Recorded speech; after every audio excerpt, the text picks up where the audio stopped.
കററ ദാലിക മിററാ. പിന്നെ എന്നോടും നിങ്ങളോടുമായിട്ടുള്ള ഉപദേശമാണ് അത്. നിസ്കാരത്തെ കുറിച്ച് ഹബീബായ ഞങ്ങളെ വഫാത്തിന്റെ സമയം ഉപദേശിക്കുന്നത് ഒന്നും രണ്ടുമല്ല. കററ ദാലിക മിററാ. ആവർത്തിച്ചു ഹബീബായ തങ്ങള്. ശബ്ദം കേൾക്കുന്ന പ്രിയപ്പെട്ടവരെ, പ്രിയപ്പെട്ട ഉമ്മമാരെ, നമ്മളൊക്കെ നിസ്കാരവും നോമ്പും ഖുർആൻ ക്ലാസും മജ്‌ലിസും നൂറും സലാത്തും ജാരിയയും എല്ലാറ്റിലും സജീവമാണ്. എന്നാലും ഒരു കല്യാണ തലേന്ന് ഒരു കല്യാണ വീട്ടിലേക്ക് ചെന്നാൽ അന്നത്തെ മഗ്‌രിബ് ഖളായി പോകും. പുതുമണവാട്ടിയെ കൂട്ടാൻ വേണ്ടിയിട്ട് ളുഹറിന് ശേഷം പുറപ്പെടുമ്പോ ളുഹറും അസറും അന്ന് ഖളായി പോവാറുണ്ട്. മഗ്‌രിബിന്റെ സമയത്ത് വീട്ടിലെത്തിയിട്ട് ക്ഷീണത്തോടെ ഒന്ന് കിടന്നാലെന്ന് മഗ്‌രിബും ഖളാ തന്നെ പറയുമ്പോയാരാ സാധാരണ നിസ്കരിക്കുന്നവള്, ഖുർആൻ ക്ലാസ്സിലെ വളണ്ടിയർ, വയലിന്റെ സദസ്സിലെ സജീവ സാന്നിധ്യം നമ്മൾ ആണുങ്ങളുടെ സ്ഥിതിയും അറിയിച്ചില്ല.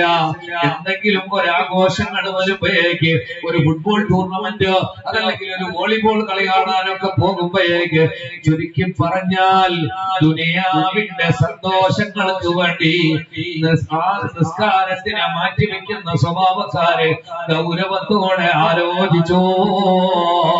ആരംഭ റസൂലുള്ളാഹിന്റെ അവസാനത്തെ വസിയ്യത്ത് നമ്മളോടതാണെങ്കിൽ കാര്യത്തിന്റെ ഗൗരവം മനസ്സിലാക്കുകയും ചെയ്തു.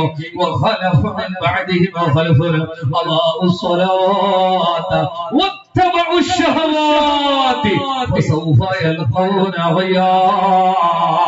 നിസ്കാരത്തിന് ദുനിയാവിന്റെ ആവശ്യങ്ങൾക്ക്, കല്യാണത്തിനും കളിയാട്ടത്തിനും വേണ്ടി നിസ്കാരത്തിനെ മാറ്റിവെക്കുന്നവർ, തീരെ നിസ്കരിക്കാത്തവരെ കുറിച്ചല്ല നമ്മൾ പറയുന്നത്.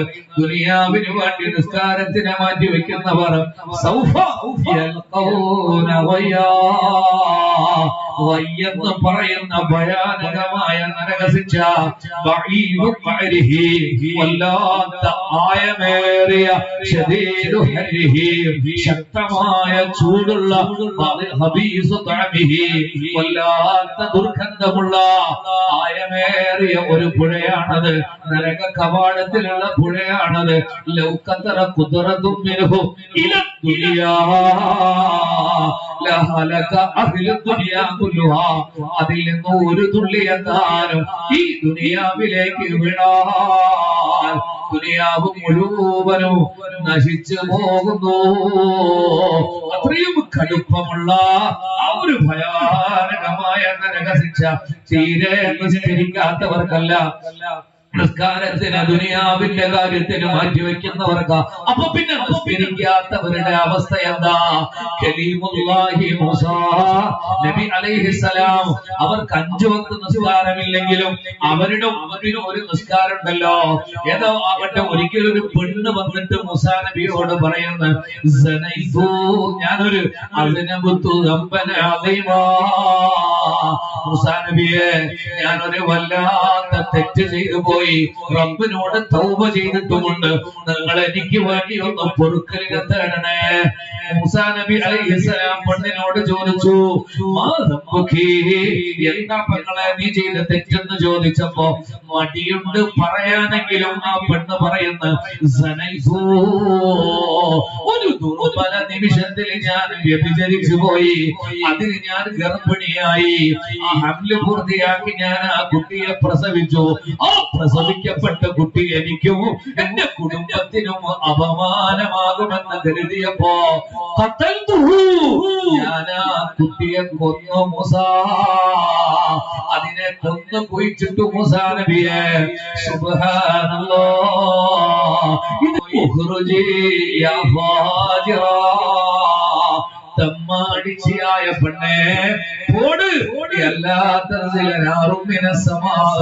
ആകാശത്ത് നിന്ന് നിനക്ക് ശിക്ഷയുടെ നിന്റെ ശിക്ഷയുടെ ഭാഗമായി ഈ ഇറങ്ങുമ്പോ ഞങ്ങളുകൂടെ അതിൽ പെട്ടുപോവാതിരിക്കാൻ വേണ്ടി പോട് എന്ന് പറഞ്ഞിട്ട് ആട്ടി പുറത്താക്കി.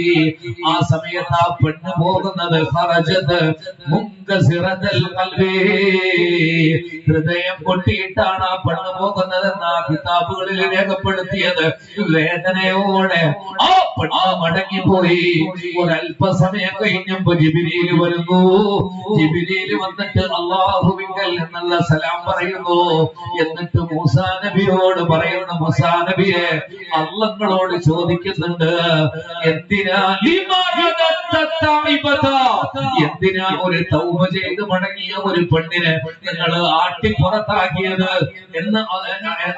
എന്തിനാ നിങ്ങൾ ആട്ടിപ്പുറത്താക്കിയത്? അവളെക്കാളും മോശമായ ആളുകൾ നിങ്ങളുടെ കൂടെ ഇരിക്കുമ്പോ, അവളെക്കാൾ മോശമായ നിങ്ങളെടുത്തില്ലല്ലോ, പിന്നെന്തിനാ ഒരു തൗബ ചെയ്ത പെണ്ണിനെ പുറത്താക്കിയത്? മൂസാ നബി വെപ്രാളപ്പെട്ടു പോയി. അവളെക്കാൾ മോശമായവർ ഇന്റെ അടുത്തോ? ആരാന്ന് ചോദിച്ചപ്പോ മഹാനായ കലീമുല്ലാഹി മൂസാ നബി അലൈഹിസ്സലാമിനോട് പറഞ്ഞു, നിസ്കാരത്തിനെ ഉപേക്ഷിക്കുന്നവർ അവളെക്കാളും മോശമാണ് മൂസാ നബി.